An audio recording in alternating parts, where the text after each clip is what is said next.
welcome back to my channel. This is Prepping by Faith.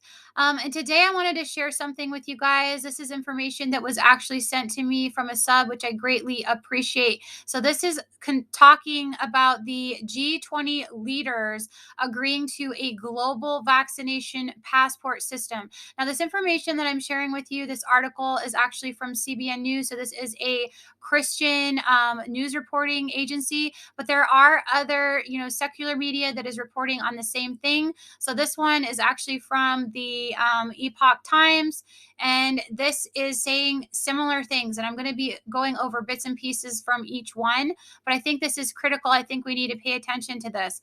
So as we look at this, it says that the leaders of the world's largest economies at the G20 meeting held in Bali, Indonesia this week did much more than discuss the current economic troubles. They also drafted and signed a declaration in which the 20 countries agreed to adopt a vaccine passport with the purported goal to promote global travel and tourism. So they go on to talk about how Bloomberg had reported on this, back when this happened with the tourism ministers from several countries that had backed the use of the vaccine passports last year in an effort to boost the international travel after, the pandemic tanked the tourism industry. And we already knew about that information. But they said it was essential for speeding up global economic recovery efforts.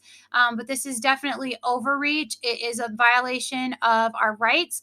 And going on in this information, it says that the world leaders Bali Declaration included a section S23 on facilitating seamless international travel. Now, the reason this is such a big deal is because the G20 countries comprise more than 66% of the world's population.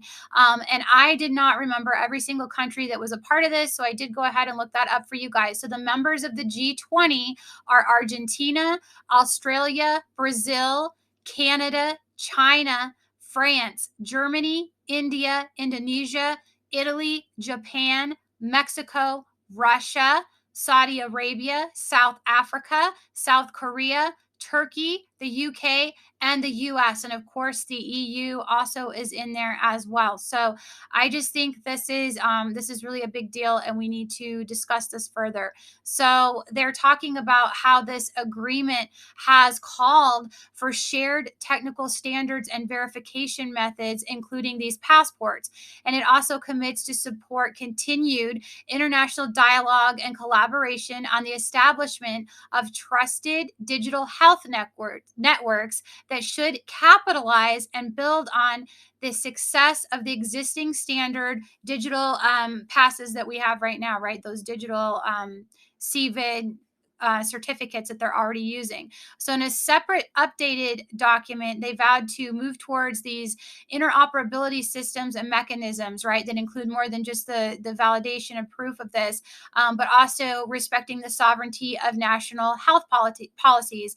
And while I think, they're trying to say that they are still respecting that, it looks to me like they are all heavily in agreement on this thing, and they've already made this decision anyhow. Now, what is important about this is that this is actually it's been proposed that this digital health certificate is going to adhere to the World Health Organization standards, guys. So under this proposal, only if a person has been, had the jab or they have been tested according to those standards would they have the ability to travel internationally.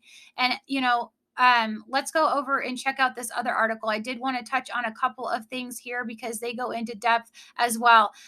They said that they are under the framework, right, of the IHR 2005. And if you guys remember anything about that, that was the document that I talked about that is the international health regulations. It's the instrument of international law developed under the World Health Organization. So it is kind of like the WHO's constitution, if you will, that lay down this global framework of responding to international spread of disease.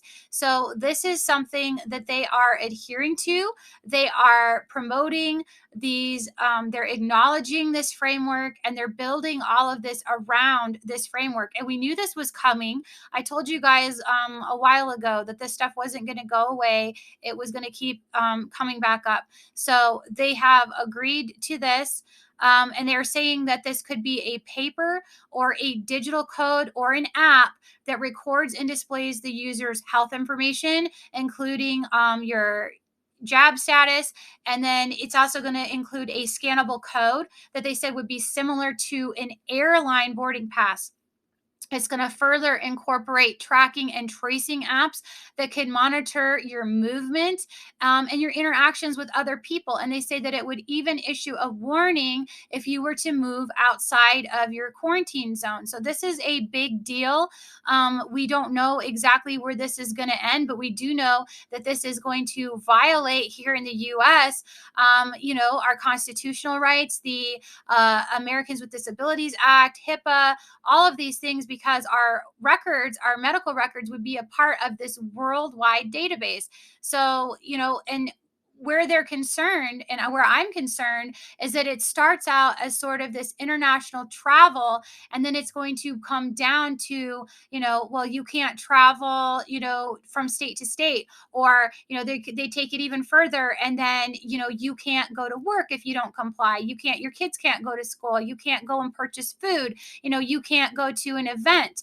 They are going to continue to push this further and restrict more and more of your freedoms if you don't adhere to what it is that they want you to do. And I think this is a really big deal. It's something that we need to be paying attention to.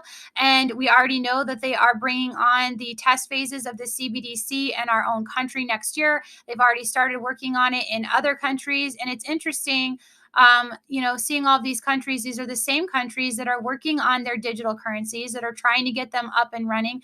Guys, they are building this new system. If you are not paying attention to it and you don't believe it, here it is in black and white. They are building not only this global medical system, they're going to build a global economic system. They're getting these digital currencies in place. This is what they want to go to.